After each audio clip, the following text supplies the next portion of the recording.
ஒரு சின்ன fact check பண்ணலாம். இதில் சொல்கிற மாதிரி ஒரு ராஸ்பெரி பையை வச்சு பேட்ரி பேக்லாம் வச்சு ஒரு சின்ன ப்ராஜெக்டரை கீபோர்டுக்குள்ளேயே செட் பண்ணி வச்சா உங்களுக்கு எஃபிஷியண்ட்டான ஒரு கம்ப்யூட்டர் வந்து கிடைக்குமா?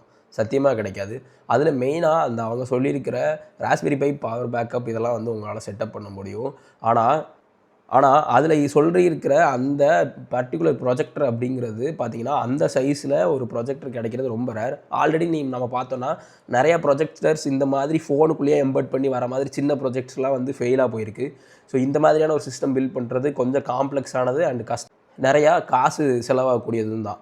ஆனால் ராஸ்பெரி பையிலே வந்து பார்த்தீங்கன்னா ராஸ்பெரி பை 400 500ங்கிற மாதிரியான இதில் வந்து ராஸ்பெரி பையை உள்ளேயே வச்சு ஒரு கீபோர்டு வந்து தயாரிச்சிருக்காங்க. கீபோர்ட் கம்ப்யூட்டர்னு சொல்லலாம். ஆனால் பவர் எக்ஸ்டர்னலாக தான் கொடுக்கணும். ஒரு மானிட்டர் கூட நீங்கள் கனெக்ட் பண்ணி மவுஸை கனெக்ட் பண்ணி நீங்கள் வந்து யூஸ் பண்ணிக்கலாம்.